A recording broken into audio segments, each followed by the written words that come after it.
Hello, my friends, and welcome to another episode of Unlimited. This is a brand new year, and I have been going through my files and clearing things out. I cleared out my email, I cleared out my files. I'm going through old notes and I'm on a purge.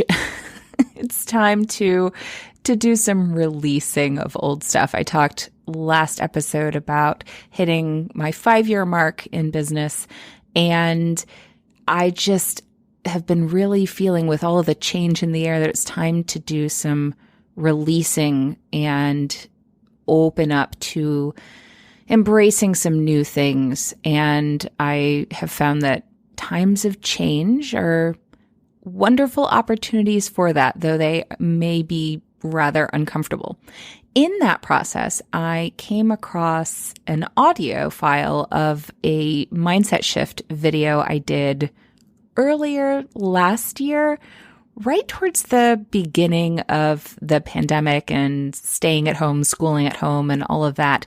And I really appreciated what I had put in that, talking about changing the rules and identifying rules that needed to be changed. And I know I talked a little bit about that last time. So I thought it was a great kind of blend in with this theme, especially with the new year and all of that and everything that's going on in the world. So I have decided to try something a little bit different in this episode. I'm going to include a clip from that video in this episode.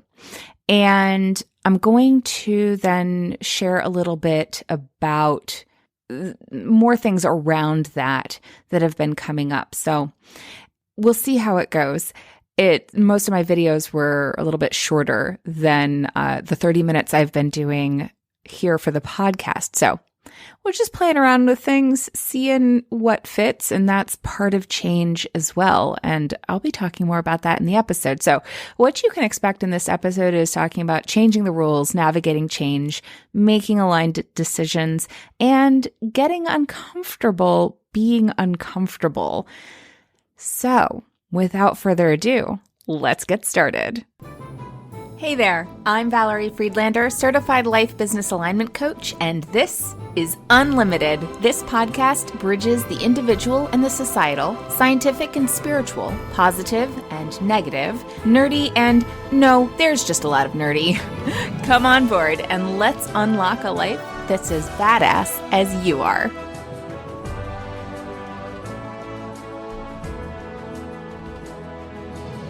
My New Year's post this year was about New Year, same me. And in it, I shared about how much I've needed myself this year with all of my roles under one roof. You know, all of the hats that I wear that I have chosen and cultivated intentionally or otherwise as a wife, a mom, a business owner, a creative, a coach, all of the things. Here I am, and all of them are centered in me, but it would be so easy for them to dominate, to take over all of the pulls from each thing. And boundaries are such a challenge in general. To have everything in the same place is a bit overwhelming and really has called me to be very aware of who I'm being in each one and how they're the same, how they're different, how I'm the same, how I'm different in each of these spaces. And I was talking with a friend earlier today who had some very dramatic upheavals in her life where she separated from her husband. Her kids are one's moved out, the others are on the verge of moving out, and the empty nesting stuff going on and living in a new space all her own now, and really having this opportunity to go, okay, what do I like? Who am I? is this a choice that I'm making because this is the choice that I've always made and it's been influenced by all of these hats that I've worn?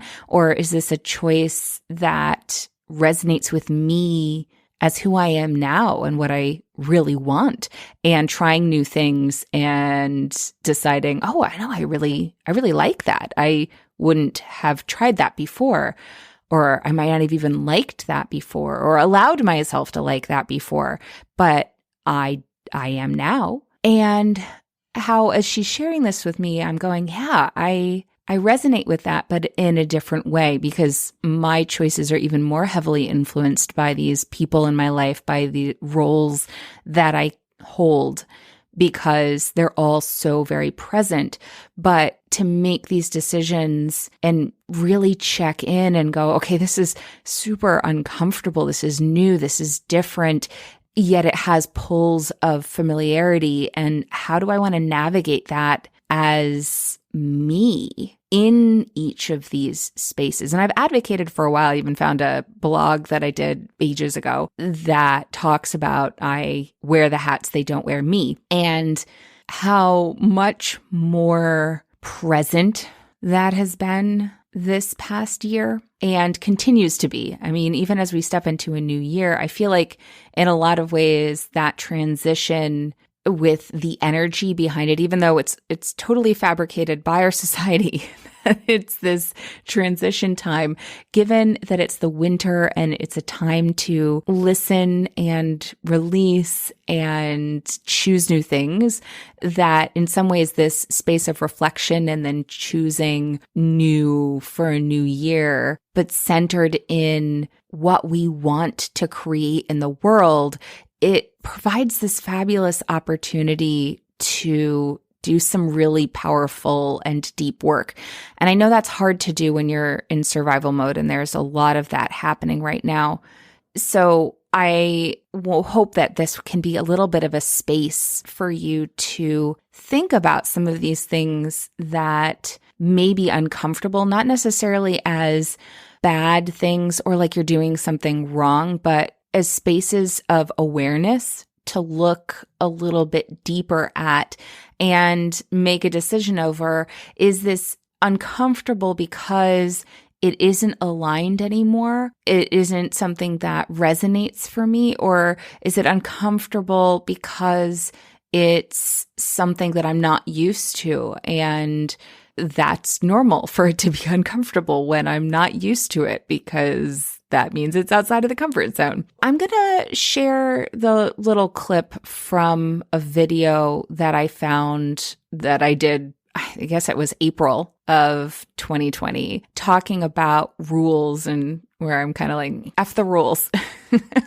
in not quite those words. But I'm going to share that with you, and then we'll talk a little bit more about some of the decision making that can go behind looking at those places where you want to shift the rules and maybe do something different, not because it was a bad thing before, but maybe because it doesn't fit you now or the you want to be. So I'm going to play that and then we'll come right back. I was talking with my husband earlier today about rules and societal rules and homeschooling, well, virtual schooling, not homeschooling, virtual schooling, and all the insanity of what's going on, and how we're functioning in this kind of normlessness, but we're all trying to figure out the rules. Like, we're all like, how do we function normally or semi-normally, or like the way we're pretending it's normal, but it's not?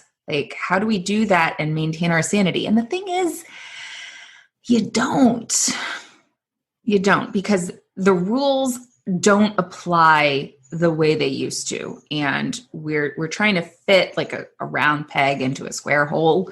And interestingly enough, I just had a call with a client where we ended up talking about rules and trying to play by the rules and trying to like, am I okay? Like determining my okayness from other people, and like, does this fit in the rules? Like the question is, I want this, or I'm doing this. Am I crazy? My question to that is, what does it mean to be crazy? Because usually Crazy means not playing by the rules or other people's rules or the rules as they have been told to you. And there are a lot of subconscious rules. We are communal animals. We want to know like what are we supposed to be doing? And so it's like, does this fit? Is this okay? Am I okay? Am I fitting in the rules enough? And in some ways, this is a great time to explore the rules. Like, what are the rules that you live by? What is the game that you're playing? And we have a societal game. It's based on our societal stories and then our own individual stories that layer on top of the societal stories.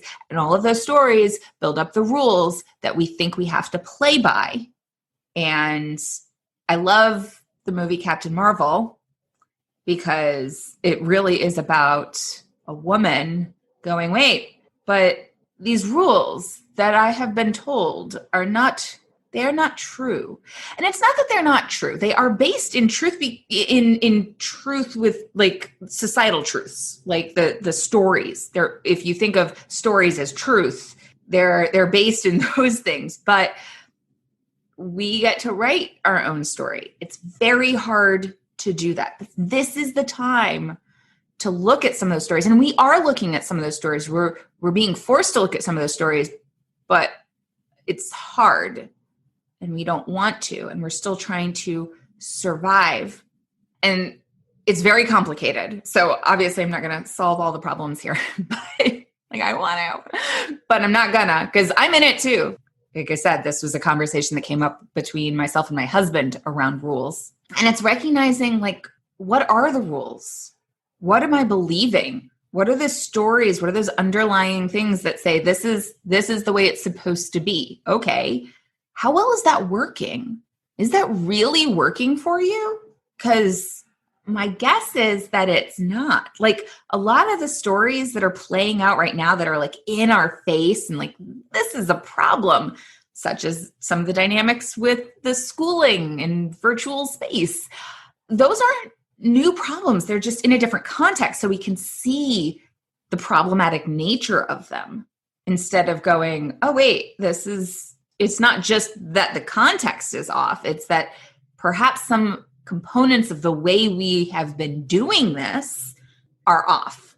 So like taking a look at what are those stories. Now, one of the things that came up with my client that I think is really important, because I definitely see this a lot, and that is, I used to be like, nobody does this. That's okay. I'll figure it out and be willing to do that. So I don't know where I lost that. When did that stop? And that's important because one of the things that stops us from doing something different or from picking back up into a powerful place that we used to play in is, well, why am I not there? And we take all this time trying to figure out why, trying to figure out what went wrong, what broke, what is bad about what happened, why am I here? That's not to say that assessing what shifted, what changed is not valuable. There is value in that. But a lot of times it's just, okay, if it was true before, then you can tie into that. And instead of spending a ton of time trying to figure out why it's not true anymore, what would it take to pick that up again? What would it take to be that person? What's stopping me from doing that? So, hey, it's okay that it's not been true. There are reasons. All you need to know is there are reasons. There are reasons that stop being true. Now, what do you want to do with that? Want to pick it up? Because you don't have to know where you put it down in order to pick it up again. You do not have to know what that thing was. Because a lot of times it's a slow assimilation of the societal, familial, communal story that you can't do that. And it's subconscious. We're communal creatures. We take these things in and we use them to assess if we're okay. And that's not bad. The question is, how much is it serving you? And how much are you buying into stories that are actually harmful to your well-being, to the well-being of the people around you, and to what you want to do or what you're being called to do in the world. So a lot of my clients are like, I'm feeling called to do something, but I'm not doing it. I know there's more, but I don't know what it is. All of those things, there's a block to it. There's something that you picked up, some pattern that is keeping you where you are and not playing bigger. And it could be very much the rules of the game and the rules that you have not broken through. And that's not something that you can get like a cookie cutter fix for. That's not something that I can just say, well, just think this way about it or just change your approach. It's awareness. I can help you access awareness, but then it's asking those questions to drill into the next phase of action that's needed. What will help create the space for you to do the next thing that moves you in the direction you want to move in? And that's about you. So we're talking about like, what do I do? Well, I'm like the cable guy. I'm going to install your high-speed internet access to your inner wisdom. That's what I do. But it's really unearthing all of those rules and the ones that are not functioning well for us, both as individuals, but also as society. And I think women are particularly well-positioned to engage those. And I'm here to help you do that. One of the reasons why I think women are so well positioned to engage this topic of changing the rules and doing things differently is because, as I've mentioned before, so much of society is centered around masculine energy, not feminine energy. So the spaces where we tend to gravitate and shine in these cooperative spaces, listening to our intuition and nurturing and waiting even, that has been so devalued in our society. So many women working to play powerfully in this society have fought against some of the things that we are so powerful in. And there are those of us going, wait, so something is wrong here. Like, I shouldn't have to play big in this way, or like that bro culture. I actually heard Julie Stoyan, who is fairly well known in the online entrepreneur space in terms of creating funnels. She is funnel gorgeous.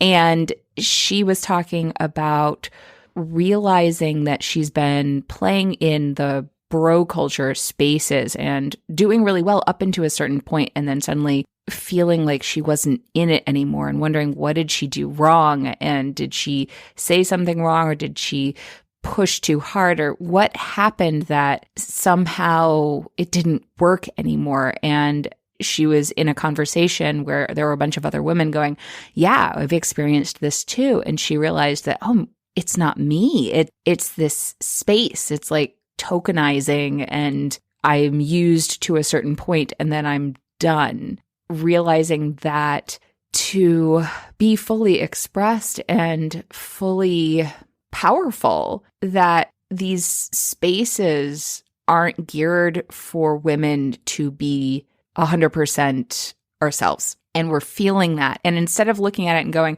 there must be something wrong with me, we need to take a step back and stop labeling the bad stuff. That it's important to recognize that when something is off, it doesn't necessarily mean that it's us or that something's wrong with us. And it's really important to make the space to discern what we want and what we're called to do, and step back from the judgment of it and be more curious about it. You'll often hear me say curiosity and judgment don't exist in the same space. And that includes the self-judgment. And oftentimes the external judgment will reflect the internal judgment. So just notice anytime there's judging of whether it's this is good or this is bad, there's judgment there. And to take a step back and get curious about it. It's one of the best ways to expand your thinking about something.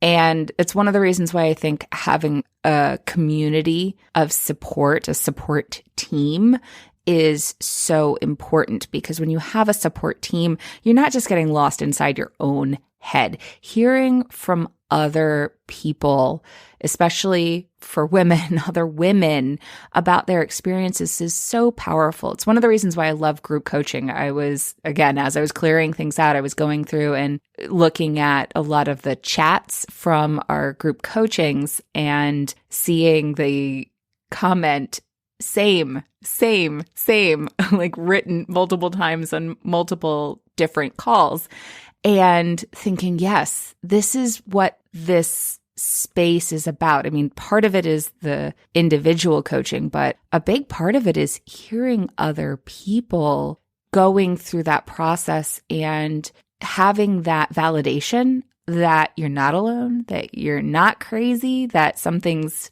not wrong with you, that you're experiencing whatever it is that you're experiencing. I've had so many people say, I was surprised at how many times I was resonating with what other people said. I knew that it would be beneficial for me to be in this group and get the coaching, but I had no idea how important and valuable it would be for me to hear other people in the group sharing and how supportive that aspect would be.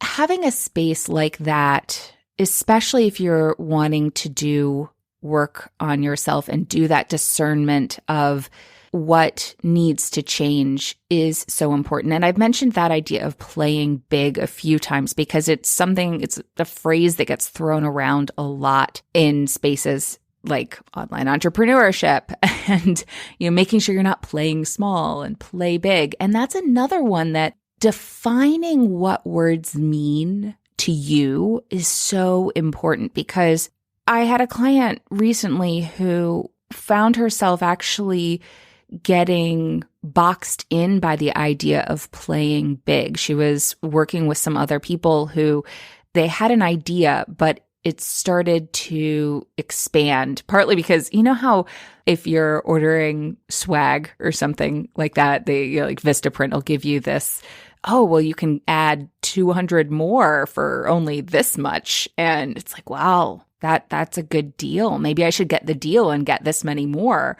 flyers for the thing. And this was something that they had this great idea, this wonderful thing they were going to share. And then they thought, oh, wait, we could get more, but are we really going to sell more people into this? And then the thought came up of, well, we don't want to play small. And that was one of the things that my client has always worked on, is this push in a lot of the spaces that she's been in of, we got to play big, don't play small. And so we talked about that. And my question to her was, what do you want this space to be? How many people do you want in it? Well, it was never aimed to have 1,000 people in it. It was aimed to have a small group in it and then maybe expand from there. But it kind of carried itself away. And then that potential of playing small jumped out. And it's like, well, it's only playing small if you're not being true to yourself. That's what playing small is. If you are squishing yourself down because you're afraid of what other people will think, because you're afraid that you can't actually do it, if there's something you want and you are saying no to yourself about it, that's where playing small is. Playing big is doing the next indicated thing that moves you towards your dreams. It's allowing yourself to dream and ask what you want. And that's not necessarily the same thing as everybody else, right? Like, you may want something very different. There are people who think that they want to be an entrepreneur in the online space, and then they get in it and they play in it a while and it's interesting and they learn a lot, and then it's time to move on and work in a team environment in a company again. And that's okay. Is that playing small? No, that's not playing small. That's being aligned. So perhaps the idea of playing big and playing small, or, well, oh gosh, there we are in a binary again, right? So paying attention to what words mean to you and how they're playing in your life, again, tapping into that curiosity, is really important.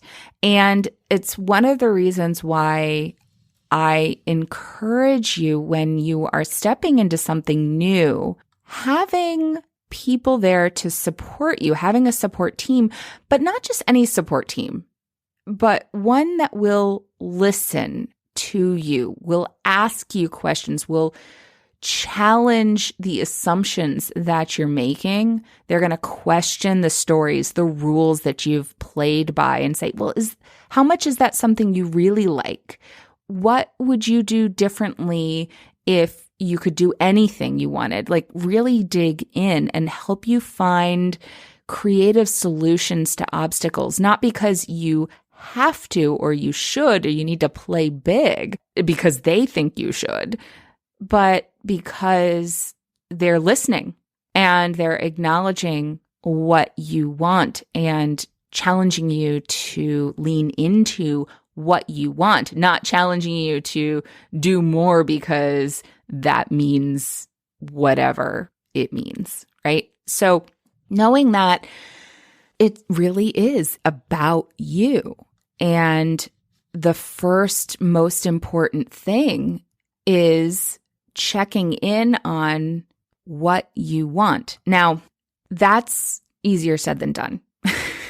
As I'm sure you know, most people get stuck making decisions and doing something different, whether they are saying they want to or they feel like a change has been thrust upon them and they're realizing that something different is necessary, that they are now in a new place.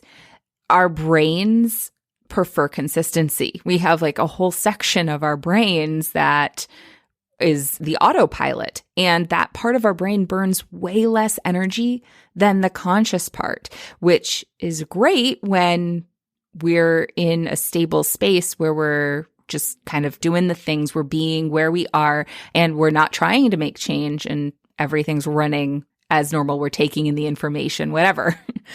But it's not so yay when we either want to make changes or we feel like they're thrust upon us, like, COVID.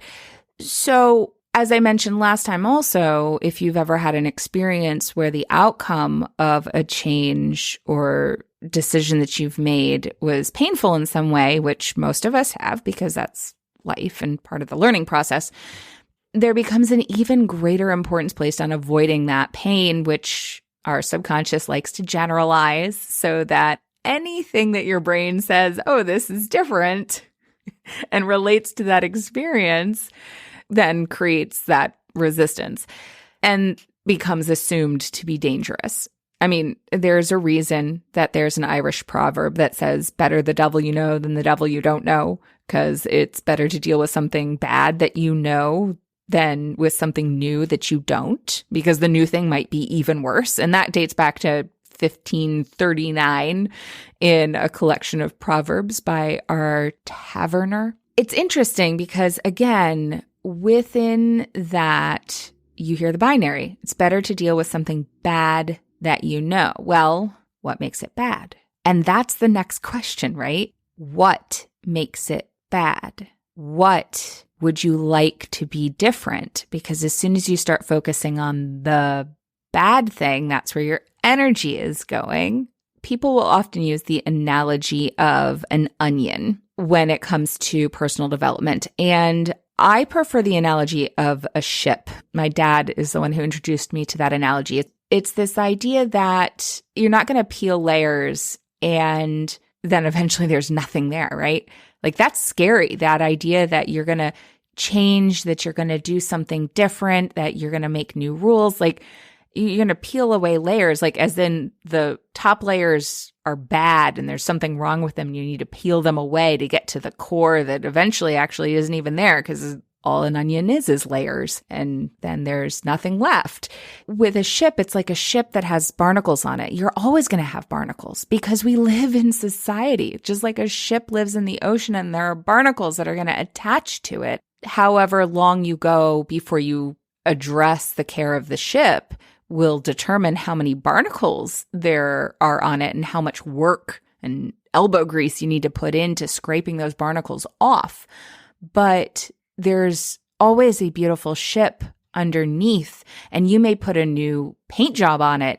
You may sail it in different seas, and you may learn new things about it. You may add on to it. You may change it. There's always a ship there. And so there's always going to be this work to put behind caring for it and giving it space to sail. A big part of the problem when it comes to intentionally creating change and scraping off those barnacles and deciding to do something different and change the rules and play big, whatever that looks like for you, is that we often think of it in terms of mindset. And that makes it sound like it's a mental thing. And there are certainly things that we can do mentally to engage change. And I think we do need to engage our brain in that process. But when we only try and use our mind to make changes, we often fail because it takes so much more work. Again, the part of our brain that we need for that is the part that burns the most energy. So it's important to remember to include in the equation our emotions, our body, our spirit, a sense of self and purpose, essentially creating alignment, not just in action, but in whole selfness. No matter what you do, whether you're growing a business, a career, a relationship, children, whatever it is, you can't grow any of the things around you without growing yourself. And that is uncomfortable. And it's important to remember within that there's nothing wrong with you when you're feeling uncomfortable. We often interpret it as that means we're doing something wrong. Again, step back and get curious about it, because it may be that you're stepping into something that isn't aligned, but it may just be an indication that you're stretching your comfort zone. When you check in and, check in with your team, give yourself a timeline for the experiment and say, hey, I'm going to try this for this time and see how it feels. Release the need to be confident. We often think we need to be confident. It's really just courageous, being vulnerable and leaning on people in that process. Our brains actually say we need people when we're in stress. It pushes us to connect with other people.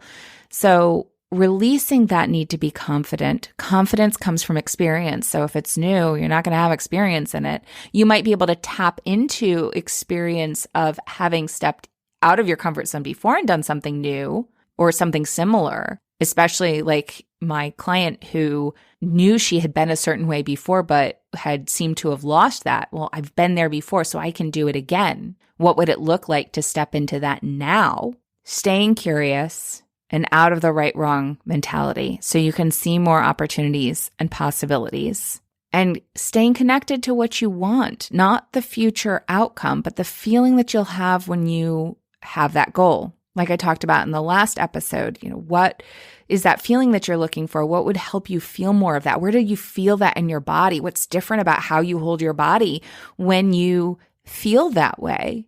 Because that's how you're tapping into a more holistic picture of being, not just thinking. And that means that as you're holding that space, the actions that you take, even if they shift, maybe they bring up more barnacles, right? Like you'll be able to go, oh, those are barnacles. It's time to clear the ship and put a little paint job on and do something a little bit different. And again, that's different for everyone. So having that space for yourself at minimum where you're giving yourself that space, but especially having other people around you to support that is so important. And it's hard right now because we can't be in person with any of those people, but we can connect, and connection is still available to us. We just get a little bit more creative. And as someone who has run my business almost entirely online, doing coaching via Zoom and the phone, I can tell you that it does work. So connecting with people who will support you and support that discernment process within yourself, because you are the only one who has the answers for you, and they will change, but you will always have your ship. If you would like support with this, I am here for that. I am here for you. So feel free to reach out. I would love to chat with you. Talk to you next time. Thanks for listening. I so appreciate you being here. If you got something out of today's episode, please share it. Leave me a review, take a screenshot, and post it on social with a shout out to me. Send it to a friend or, all of the above. Want to hang out more? Join me on Instagram. Or better yet, get on my mailing list to make sure you don't miss out on anything. And remember, your possibilities are as unlimited as you are. Allow yourself to shine, my friend. The world needs your light. See you next time.